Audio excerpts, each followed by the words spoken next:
지난 시간에 저희가 두 나라가 갈라진 이야기를 했습니다. 여로보암의 르호보암이 왕이 되면서 르호보암과 여로보암으로 해서 북이스라엘과 남유다로 갈라진 이야기를 했고, 그 북이스라엘의 여로보암이 예루살렘의 하나님 성전을 대신해서 단과 베델의 황금 송아지를 만들면서 새로운 제의를 만들면서 하나님 명령을 어기고, 그래서 하나님의 벌을 받는, 그리고 하나님 심판을 선언받고 하나님의 벌을 받는 이야기까지 저희들이 했습니다. 그래서 여로보암 이야기를 이제 하고 나서 저희들이 이제 그 다음에는 누구의 이야기로 넘어가냐면 다시 한번 르호보암의 이야기로 넘어갑니다. 르호보암 이야기는 앞부분에 잠깐 어떻게 해서 이스라엘이 남유다와 북이스라엘로 나뉘었는지에 대한 이야기를 하는 과정 속에서 이제 르호보암에 대한 이야기가 나왔고, 이제 유다 왕 르호보암 이야기부터 해서 열왕기서는 조금 패턴이 달라져요. 앞부분까지 여로보암의 죽음 이야기까지는 사무엘서에서 이어져 왔던 쭉 이야기 형식 있잖아요. 그냥 쭉 이야기를 그 왕에 대해서 쭉 설명하면서 이야기하던 형식을 그대로 가지고 왔습니다. 여기까지. 그래서 여로보암 이야기까지 끝났는데, 유다 왕 르호보암 이야기서부터는 어떤 형식이 되냐면, 왕이 됐다. 수도는 어디였고 엄마는 누구였고 몇 년 다스렸고 여호와 보시기에 악했다. 그다음에 그 사람의 행적이 나오고 나서 다시 끝에 그 사람이 죽었고 몇 세에 죽었고 어디에 묻혔고 누가 그 뒤를 이어서 왕이 되었다.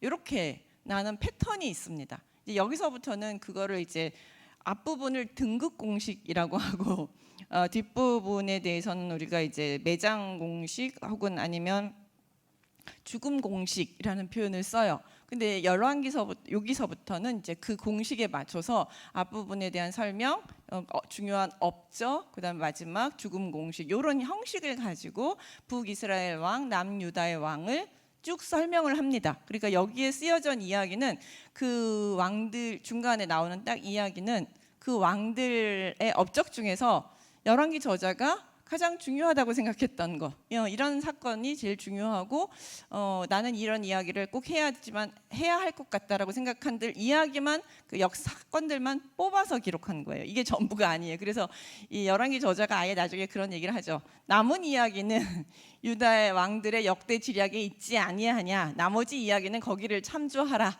이렇게 이야기를 해요. 아마 그런 게 있었던 것 같아요. 우리나라도 역사의 이야기, 역사 왕들의 있잖아요.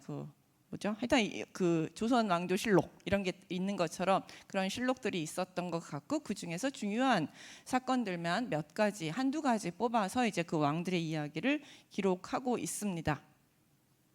그래서 왕들이 또 열왕기 여기서부터는 왕들을 평가합니다. 하나님 보시기에 좋은 왕이었는지 악한 왕이었는지, 이런 평가들이 여기서 쭉 나오기 시작합니다. 한번 르호보암 이야기를 보면서 그 형식들, 그다음에 어떻게 평가하고 있는지 그런 것들을 보려고 합니다. 21절에서 다시 새롭게, 그래서 그 형식에 맞춰서 르호보암을 다시 소개합니다. 솔로몬의 아들 르호보암은 유다 왕이 되었으니 르호보암이 왕이 오를 때 나이가 41세였더라.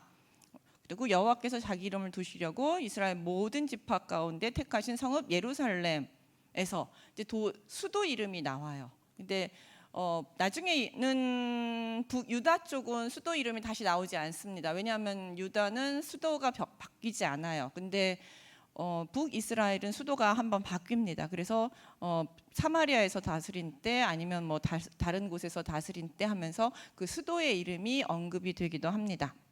어쨌든 여기서 중요한 거는 예루살렘에서 다스렸는데 그 예루살렘이 어떤 곳이냐 라는 것이 중요하죠. 여호와께서 자기 이름을 두시려고 이스라엘 모든 지파 가운데서 택하신 성읍 예루살렘이에요. 근데 자기 이름을 두시려고 택한 곳이 원래는 어디예요? 예루살렘 성읍이라기보다는 사실은 예루살렘 성전이에요. 솔로몬의 이야기 속에서 내가 그곳에 나의 이름을 두겠다라고 말씀하셨죠. 근데 이제 그것을 좀 더 확장시켜서 성전뿐만 아니라 그 성전이 있는 예루살렘까지도 하나님께서 선택하신 곳. 왜 이 이야기를 통해서 그 르호보암은 솔로몬의 계승자, 하나님의 약속을 이어가는 솔로몬의 계승자라는 사실이 좀 더 강조가 되고 있습니다. 그리고 그의 어머니는 이름은 나아마요 암몬 사람이에요. 그러니까 솔로몬이 여러 이방 사람들과 결혼을 했는데 그 중에서 태어난 르호보암이 이제 왕이 됐는데 엄마는 암몬 사람이라고 이야기를 하고 있습니다. 근데 여기에 대해서는 뭐 뚜렷하게 평가하지는 않습니다. 중요한 거는 엄마가 어디 출신이냐보다는 그 나중에 보시면 다윗에게도 그 압살롬 같은 경우도 엄마가 그 다른 어디죠? 다른 곳이잖아요. 그러니까 그런 것처럼 그 엄마의 출신은 그렇게 중요하게 생각하지는 않습니다. 예, 그럼 그 다음에 유다가 여호와 보시기에 신명기에서 왕에 대한 그 조건을 제시할 때 동족이어야 한다라는 조건은 붙어 있습니다. 그렇지만 동족이라고 할 때 아버지 혈통, 부의 혈통을 중심으로 동족을 설명하고 있는 것이지 어머니 혈통을 따라서 동족이냐 아니냐는 따지지 않는 것으로 보입니다.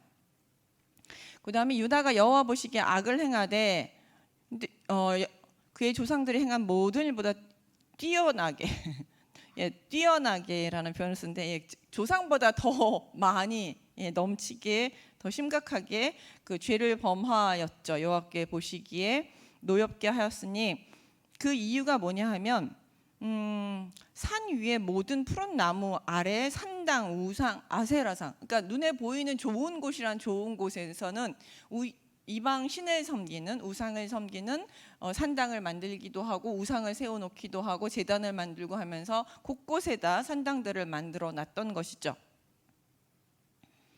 그 다음에 그것뿐만 아니라 곳곳에 우상 숭배하는 장소를 만들고 그곳에서 섬겼을 뿐만 아니라 더 심각한 것은 그 땅에 또 남색하는 자가 있었고라고 표현되어 있는데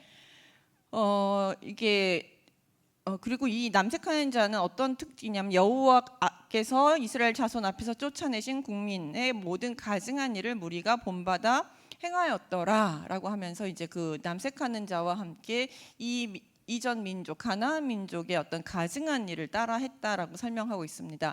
여기서 이제 남색하는 자는 성전에 있는 그 남창이에요. 남창이라고 합니다. 그러니까 이 단어가 카데쉬라는 단어예요. 카데쉬라는 단어이고 이제 여성이서도 성경에서 보면 창기라고 나오는 경우가 있어요. 기생이라고 나오는 경우가 있고 창기라고 나오는 경우가 있는데 이 사람들은 이제 성전에서 일하는 사람들이에요. 그러니까 고대 근동 사회에서는 그 성전에서 남창과 여창을 둡니다. 그리고 성전에 오는 사람들을 대상으로 성매매를 거기서 하는 거죠. 성매매를 하면서 그것도 일종의 종교적 의식이죠. 예, 관계를 많이 할수록 신이 자극을 받아서 많은 풍요를 준다라는 그 고대 근동의 그 신화가 있습니다. 고대 근동에는 그런 신앙을 믿었거든요.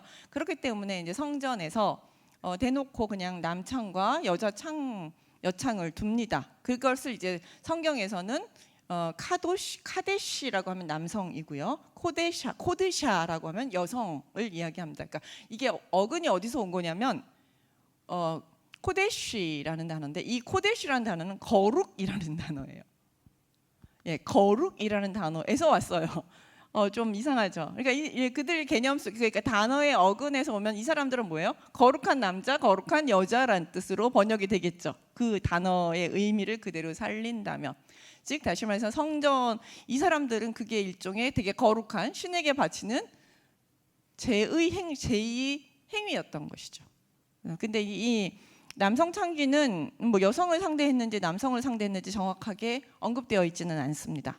예, 여성 상대일 수도 있고 남성 상대일 수도 있고 그래서 이제 그 번역마다 이걸 이제 남색하는 자에서 남성 대상이라고 얘기하기도 하고 아니면 여성 대상이라고 뭐 그렇게 하지 않고 그냥 남창이다 이렇게 표현하기도 합니다. 그러니까 표현 자체가 되게 애매하고 정확하게 어떤 식으로 역할을 했는지에 대한 설명은 성경 자체에서는 나오지 않지만 어쨌든 그런 그 성적인 문란, 종교를 빙자한 성적 문란들이 횡행하고 있었다라는 것이죠. 그러니까 하나님 보시기에 얼마나 가증했겠습니까? 예, 그러니까 이런 일들이 벌어졌으니 하나님 보시기에 르호보암뿐만 아니라 여기서는 유다 백성들 자체도 하나님 보시기에 악했다라고 평행해요. 보통 열왕기에서는 왕들만 평가를 해요. 왕이 악했느냐 안 악했느냐 뭐 이런 평가를 하는데 여기서는 유다 백성들 자체도 왕을 따라서 그러한 악한 짓을 행했다라고 설명하고 있습니다.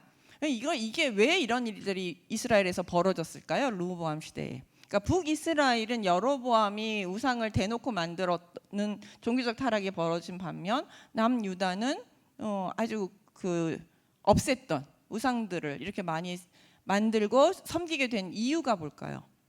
솔로몬의 결혼이죠. 솔로몬의 결혼입니다. 솔로몬이 다양한 이방의 여인들을 이제 이스라엘로 데리고 오면서 예루살렘 성전 안에, 예루살렘 안에, 이스라엘 안에 많은 이방 신들을 끌어들였잖아요. 결혼 동맹이라는 명목을 가지고 이방 여인들과 결혼하면서 많은 이방 신들을 이스라엘로 끌어들였어요. 그러니까 왕궁에서 이런 일들이 벌어지니 이스라엘 백성들도 왕도 하는데 뭐 나는 안 되나? 뭐 이런 생각을 하면서 이제 이런 것들이 점점 만연하게 되었던 것이죠. 그러니까 이것 또한 그 솔로몬의 잘못에 대한 결과가 이제 계속 유다 땅에 그렇게 잔재로 계속 남고 타락이 점점 심화되고 있는 모습들을 볼 수 있습니다. 그리고 그러니까 이런 상태, 그러니까 남쪽 유다도 영적으로 건강하지 않았고 그다음에 북이스라엘도 영적으로 건강하지 않은 그런 상태가 되었다는 것을 여기서 보여주고 있습니다. 그리고 르호보암의 이제 제일 중요한 그 업적은 애굽 왕 시삭과 전쟁을 한 것입니다. 애굽의 왕 시삭이 올라와서 예루살렘을 치고 예루살렘의 성전의 보물과 왕궁의 보물을 모두 빼앗고 또 솔로몬이 만든 금방패를 다 빼앗은지라. 원래 솔로몬 시대에 솔로몬이 초창기 때는 애굽의 사위였죠. 그래서 애굽의 공주와 결혼도 했죠. 결혼하고 해서 사이가 되게 좋았는데 그 솔로몬과 관계가 좋았던 왕이 죽고 다음 왕으로 올라온 사람이 시삭인데 이 사람은 이스라엘과 관계가 좋지 않았어요.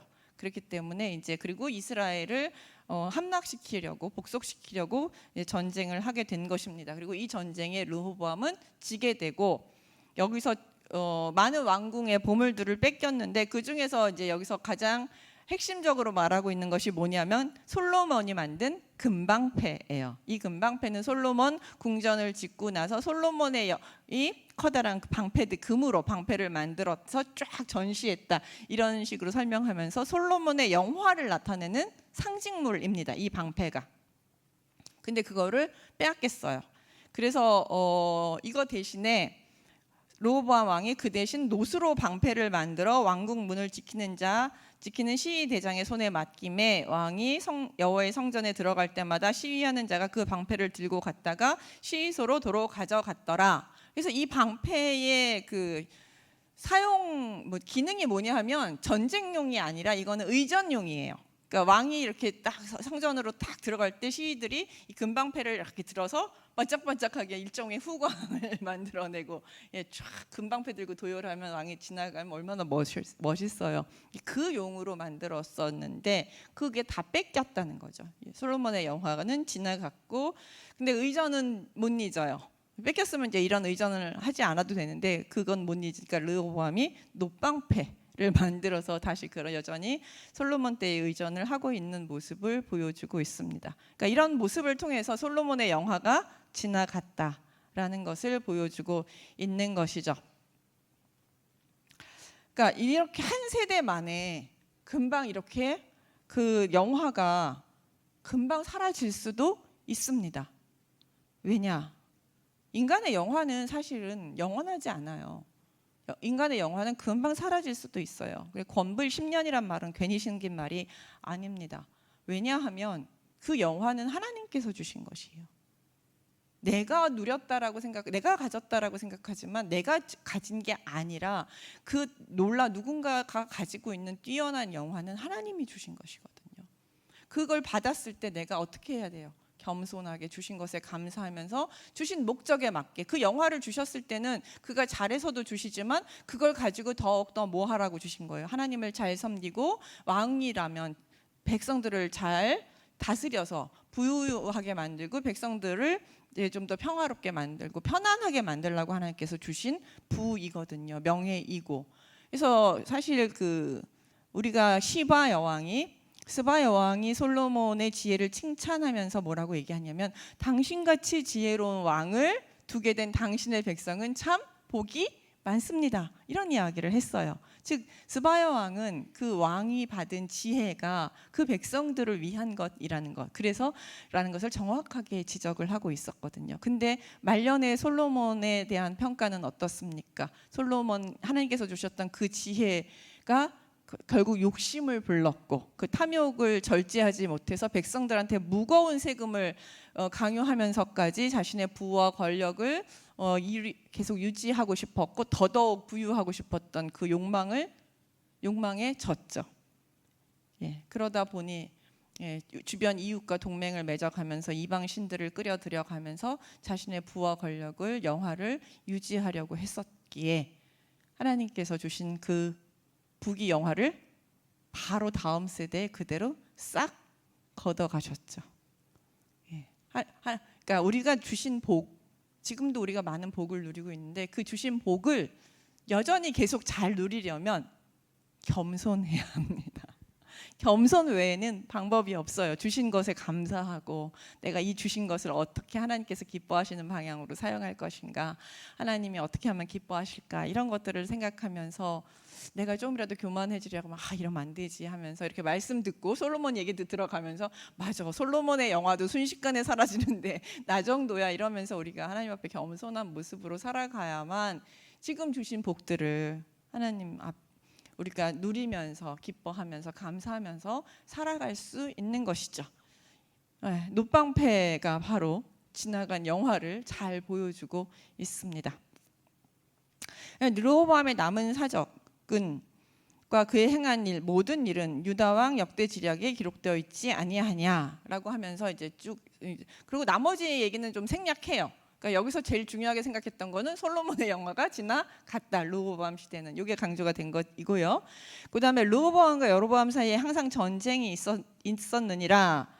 전쟁 이야기 계속 있어요. 르호보암과 여로보암에 대한 전쟁 이야기는 역대기에는 조금 더 자세하게 설명이 되고 있고 이 전쟁에서 사실은 르호보암이 이깁니다. 그리고 여기서 이기기도 하고 하면서 이제 언급이 되고 있지만 여기서는 그게 중요한 것이 아닙니다. 포인트가 뭐냐 하면 르호보암 시대에 르호보암은 여호와의 그 우상 숭배를 심각하게 했다라는 것에, 르호보암과 그의 백성들이 우상 숭배를 심각하게 했다라는 것에 포인트를 맞추고 있습니다. 이게 이제 열왕기 저자가 왕이나 백성을 평가하는 평가 기준입니다. 사람마다 아니면 무슨 채점마다 면접마다 어디 회사 가거나 사람마다 다 평가 기준이 있죠. 평가 기준이 여러 가지가 있습니다. 우리도 누군가를 평가할 때 평가 기준을 가지고 있습니다. 근데 열왕기 저자의 평가 기준은 그 왕이 큰 업적을 이루었느냐, 전쟁에 이겼느냐, 아니면 뭐를 큰 성을 세웠느냐, 이런 것들은 그렇게 중요한 평가 기준이 되지 않습니다. 오직 가장 중요한 평가 기준은 하나님만 잘 섬겼느냐, 우상을 섬겼느냐입니다. 하나님 대신에 우상을 섬기면 그는 악한 왕이고요. 하나님만 섬기려고 애를 썼으면 완벽하지는 못하더라도 그래도 하나님을 섬기려고 애쓰고 우상들을 제거하려고 애를 쓰고 했다라면 그에 대해서는 좋은 왕이라고 하나님께서 평가를 해 주십니다. 그게 하나님이 우리를 바라보는 하나의 시선입니다. 과연 내가 하나님 안에서 하나님만을 바라보려고 사는지. 우리는 여러 가지 평가 기준이 많아요. 이래서 저 사람이 싫고 저래서 저 사람이 싫고 많은 게 있지만 하나님 보시기에 우리는 그런 기준으로 보면 우리가 하나님 보시기에 선한 사람은 아마도 없을 것입니다. 다만 하나님은 우리를 보실 때 얘가 나를 바라보고 있는지, 하나님을 바라보면서 살고 있는지, 딴 데 눈 돌리면서 아니면 딴 걸 찾아가고 있는지 그거를 보신다는 것이죠. 그 평가 기준으로 했을 때 르호보암은 선한 왕은 못 됐습니다. 그래서 르호보암이 그리고 이제 죽고 그의 조상들과 함께 자니 그의 조상들과 함께 다윗성에 장사되었더라. 그래서 그의 어머니 이름은 나아마요 암만 사람이었더라. 그리고 이제 그 다시 그 후손 다음 대를 이을 왕 아비암이 이제 소개가 됩니다. 아비암이 대신하여 왕이 되었더라. 라고 하면서 이제 르호보암 이야기를 정리합니다. 참 간단하게 핵심만 딱 찝죠. 하나님 보시기에 우상을 섬겼느냐 안 섬겼느냐가 핵심 포인트죠. 그 다음 아비암도 마찬가지입니다. 느밧의 아들 여로보암 왕 18째 해에 이게 이제 그 유다 왕이 올랐을 때는 상대방 이스라엘 북이스라엘 왕이 왕 누구의 몇 년째라고 소개를 해줘요. 이렇게 하면서 엿갈려 가면서 이제 그 왕들을 소개하는데 유다 왕이 누가 됐냐면 아비암이 됐어요. 그리고 이 아비암은 예루살렘에서 3년 동안만 다스렸습니다. 근데 이 아비암이라는 이름은 나의 아버지는 얌 바다라는 뜻인데 이게 얌이 이제 이방에서는 신의 이름이기도 해요.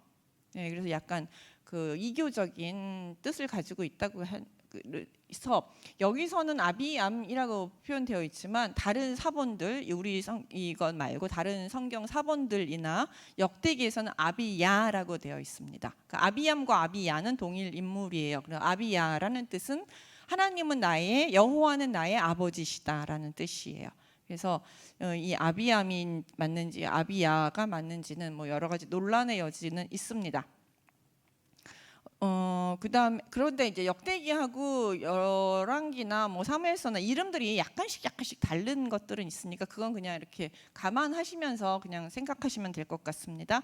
그다음에 그의 어머니 이름이 마아가요. 아비살롬의 딸이었더라. 이제 여기가 문제가 되는데 아비살롬이 누구냐면은 압살롬이에요. 우리가 알고 있는 다윗의 셋째 아들 압살롬, 다말의 오빠 그 사람이 바로 이 압살롬을 여기서는 아비살롬이라고 불러요. 압살롬은 좀 축약된 이름이고 아비살롬 나의 아버지는 샬롬이다라는 뜻이고 평화죠. 나의 아버지는 평화라는 뜻이고 그 같은 이름이에요. 같은 이름으로 보고 있고 그래서 그의 딸 이름은 원래 여러분 알고 있죠. 다말이에요. 자기 누이의 이름을 따서 다말이라고 지었는데 여기서 보면 딸이 근데 압살롬에게는 자녀가 없어요. 딸밖에 없었어요. 살아남은 자녀는 딸밖에 없었는데 그 여기는 누구지? 라고 하는데 히브리어에서는요, 여기 바트라는 단어를 썼습니다. 바트라는 단어가 딸이란 뜻이기도 하지만 사실 여자 후손이란 뜻도 같습니다. 히브리어는 할머니, 할아버지, 손자, 손녀 이런 단어가 없습니다. 그냥 할머니도 엄마도 그 다음에 아빠도 아브, 그 다음에 할아버지도 아브, 할머니도 이렇게 쓰고요. 그 다음에 이제 손자 아들도 벤이지만 손자도 벤이고 후손도 벤이에요. 정확하게 우리처럼 이렇게 막 촌수 촘촘히 따져가면서 손자, 종손, 고손 막 이렇게 나오잖아요. 이런 게 이런 것이 없습니다. 용어가 없어요. 그러니까 여기서는 바트라고 했을 때 딸이라고 번역했지만 딸이라기보다는 손녀딸입니다. 손녀딸이라고 보시고 손녀딸 마아가이죠. 그리고 이게 이제 나중에 이 마아가라는 사람은 되게 중요한 인물 중에 하나예요. 아사의 할머니가 됩니다. 아사의 할머니가 되거든요. 그래서 아비암이 그의 아버지가 이미 행한 모든 죄를 행해요. 근데 르호보암의 길을 그대로 따릅니다. 그의 마음이 그의 조상 다윗 마음과 같지 아니하여 그의 하나님 여호와 앞에서 온전하지 못하였으나 그의 하나님 여호와께서 다윗을 위하여 예루살렘에 그에게 등불을 주시되 그의 아들을 세워 뒤를 잇게 하사 예루살렘을 견고하게 하셨으니 그러니까 지금 사실 이 두 번째 그러니까 르호보암 다음에 아비암도 하나님 보시기 악한 왕이었고 계속 우상을 숭배했지만 이 나라를 패하지 않은 이유가 뭐냐?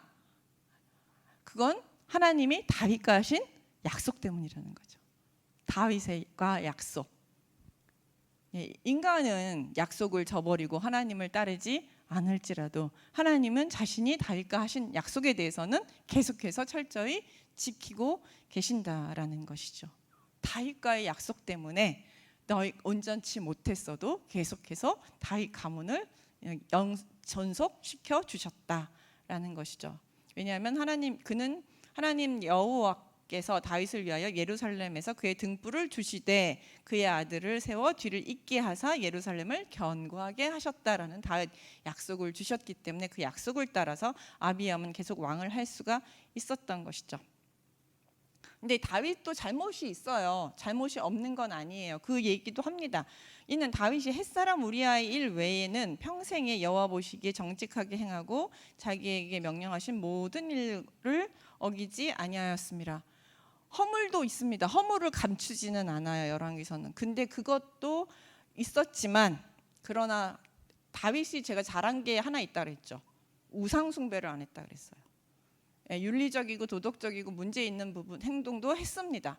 그렇지만 그는 무슨 절대 하나님을 떠난 적은 없어요. 우상 숭배를 하지는 않았습니다. 그리고 무슨 일이 생기면 결국 하나님을 찾아요. 하나님께 돌아갑니다. 그 부분이 하나님께서는 가장 귀하게 보신 거예요. 그러니까 어떻게 보면 다윗이 하나님은 그 정도도 다윗이 정말 잘해서 완벽해서 내가 다윗을 참 좋게 봤다라고 말씀하신 게 아니라 야 다윗 정도만 해도 내가 보기엔 훌륭해 라는 것이죠. 다윗 정도만 해도 우리 인간이란 존재를 하나님께서 너무 잘 알고 계신 거예요. 우리는 여태까지 다윗 하면 완벽한 존재라고 생각하지만 아니에요. 인간이 악함을 잘 아시는 하나님께서는 다윗 정도만 해라.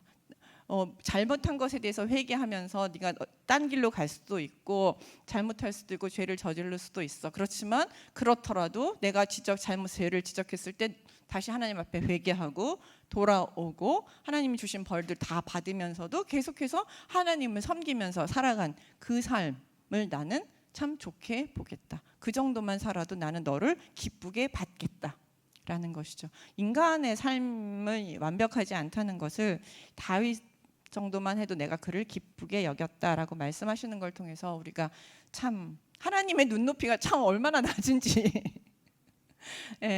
하나님의 사랑이 얼마나 큰지 우리가 다시 한번 생각해 볼 수 있는 것 같아요. 근데 우리의 눈높이는 참 높아요. 하나님의 눈높이는 참 한없이 낮으신데 우리의 눈높이는 엄청 높습니다. 우리는 나한테 요만큼만 잘못해도 그냥 못 참아요. 그러니까 우리가 하나님의 사랑 안에 그러니까 우리가 하나님의 사랑의 발끝도 따라갈 수 없는 것이고 그 발끝 하나님의 그 사랑 안에서 우리가 살아갈 수 있는 것이죠. 그러므로 이제 르호보암과 여로보암 사이에 사는 날 동안에 전쟁이 있었으니 아비암과 여로보암 사이에서도 전쟁이 있었습니다. 그 큰 전쟁이 한번 크게 붙었어요. 요 이야기는 역대기에서 나오고 아비야가 이때 여로보암에게 우리가 하나님께서 선택하신 것이다 그러면서 막 연설도 하면서 하는 전쟁에 있고 거기서 전쟁에 승리를 하게 됩니다. 근데 그것에 대해서는 별로 중요하지 않아요. 거기서 전쟁에 승리하고 하나님이 우리만을 위하신다 막 이렇게 얘기한다고 할지라도 우상 숭배를 계속했던 아비암에 대해서 열왕기 저자는 결코 좋은 평가를 내리지 않습니다. 그래서 3년밖에 유당을 못하게 됩니다. 어떻게 죽었는지는 언급이 되어 있지 않아요. 병들어 죽었는지 전사했는지에 대한 정확한 설명은 나오지 않습니다. 그리고 아비암의 남은 사적과 그의 행한 모든 일은 유다 왕 역대 지략이 기록하였지 아니하냐. 나머지는 그냥 그걸 봐라. 아비암이 그의 조상들과 함께 자니 다윗성에 장사되었고 그의 아들 아사가 대신하여 왕이 되었더라. 그래서 그 다음 왕으로 이제 아사가 등장하게 됩니다.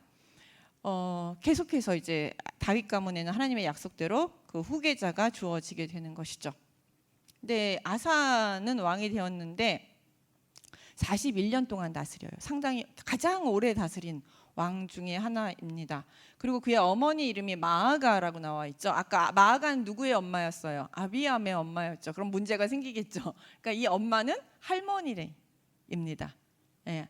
근데 왜 이 엄마의 이름이 언급되지 않고 할머니의 이름이 언급됐느냐? 그 마아가는 그러니까 아비암이 일찍 죽잖아요. 그러니까는 그 할머니가 여전히 살아계신 거죠. 이럴 경우에 왕궁의 제일 큰 어른이 누가 돼요? 우리나라 말로 하면은 왕대비 마마가 아니라 대왕대비 마마가 살아계시잖아요. 데비 마마가 살아계시니 데비 마마께서 가장 윗 어른으로 대표적 이름을 갖게 된 겁니다. 그러니까 이때 테후라고 표현하는데 우리가 테후라는 표현을 쓰는데 고대 이스라엘에서도 이 테후는 상당히 권력을 갖는데 아마 이 테후 마아가가 아사가 왕이 되는데 지목하거나 아마 그 사람의 가장 큰 뒷배경이 됐을 것입니다. 태후인 마아가가 아마 뭐라 그럴까요? 지지하지 않았다면 아사는 왕이 되지 못했을 것입니다. 이런 거는 우리가 이제 그 역사 조선 시대에 나오는 사극들을 보면 우리가 이제 잘 알 수 있는 내용이 똑같이 벌어졌고 그래서 마아가 이름이 아사의 어머니 친어머니 이름 대신 마아가의 이름이 언급된 것이죠. 아사가 그의 조상 다윗길이 같이 여호와 보시기에 정직하게 행하였어요. 예, 아사는 여호와 보시기에 다윗처럼 여호와만을 섬겼고 그래서 그가 한 일들이 뭐냐 하면은 남색하는 자 아까 말한 그 제의적 남창들을 그 땅에서 쫓아내고 그의 조상들이 지은 모든 우상들 그러니까 솔로몬 때부터 들어왔던 모든 우상들을 전부 없애버리고 있습니다. 그 다음에 또 하나는 가장 이 중요한 사건 중에 하나가 그의 할머니인 마아가가 혐오스럽게 아세라의 상을 만든 것을 가지고 태우의 위를 폐하여 버립니다. 그러니까 어떻게 보면 이 태우가 자신이 왕이 되는 데 있어서 가장 중요한 역할을 하고 자신의 권력의 배경이거든요.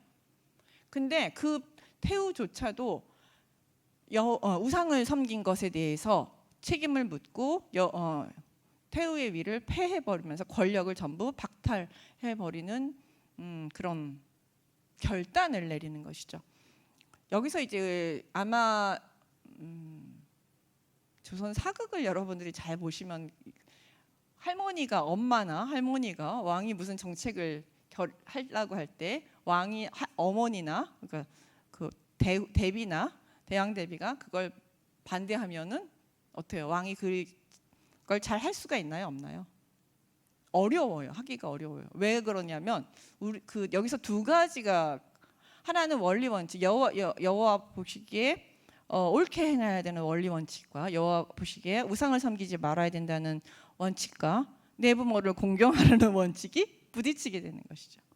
우리 조선 시대에도 그 유교 사상이 투철했기 때문에 내부모 공경 속에서 항상 그 대왕 대비나 왕 대비의 그런 입김들이 상당히 강하게 작용을 했었거든요.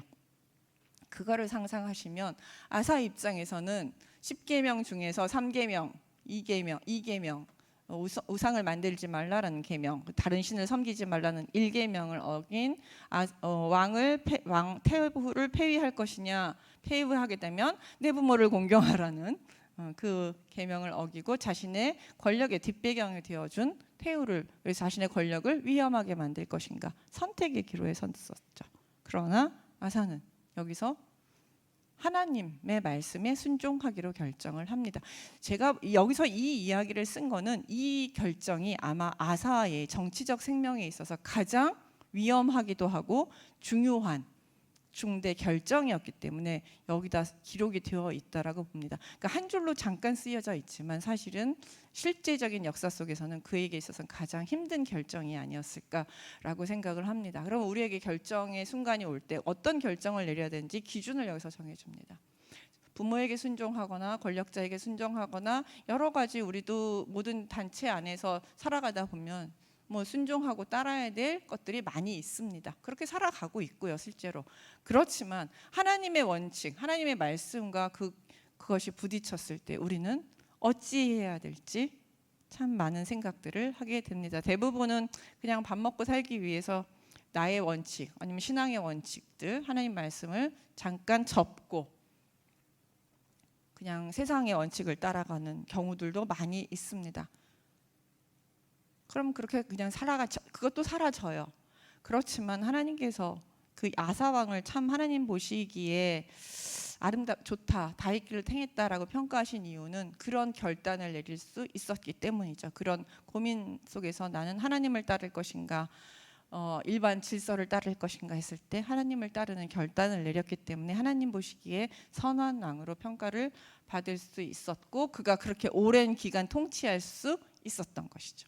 하나님 보시기에 선했기 때문에.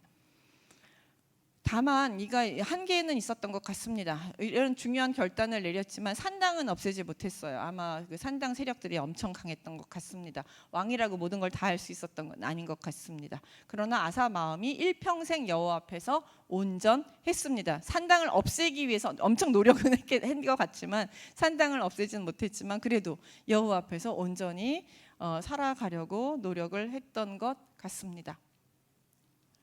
그래서 그가 아버지가 성별한 것과 자기의 성별한 것을 여호와 성전에 받들어 드렸으며 곧 은과 금그릇이라 하면서 모든 그리고 여호와 제의를 다시 여호와 성전에서 여호와 제의를 온전히 드리면서 하나님 앞에 온전한 왕의 모습으로 살아가는 그런 아사의 모습이 이제 그래서 그렇기 때문에 하나님께서 선하다라고 평가를 해 주셨습니다. 여기까지가 이제 아사의 선한 모습이고 아사의 실책도 나오기도 합니다. 그건 다음 시간에 저희가 계속 이야기를 해야 될 것 같습니다.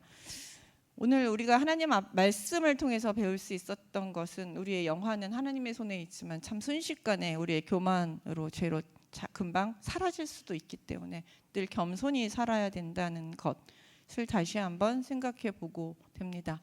그렇지만 우리가 잘못했을 때 어떻게 해야 되는지 다시 한번 생각해 보게 됩니다. 잘못할 수밖에 없는 존재이기도 합니다. 죄된 존재이기 때문에 잘못할 수밖에 없지만 그럴 때 우리는 열심히 하나님께 회개하고 또다시 낮아지면서 다시 하나님께로 돌아오는 탄성 회복력이 있어야 된다는 것이죠. 돌아와라. 나를 향해 기도해라. 그러면 내가 너를 받아주겠다. 라고 말씀하십니다. 아사가 돌이키니 하나님께서 다시 예루살렘 이스라엘을 좋게 보셨잖아요. 너그럽고 은혜가 많으신 하나님이심을 기억하고 우리도 오늘도 하나님 앞에 겸손히 살았으면 좋겠습니다. 기도하겠습니다. 하나님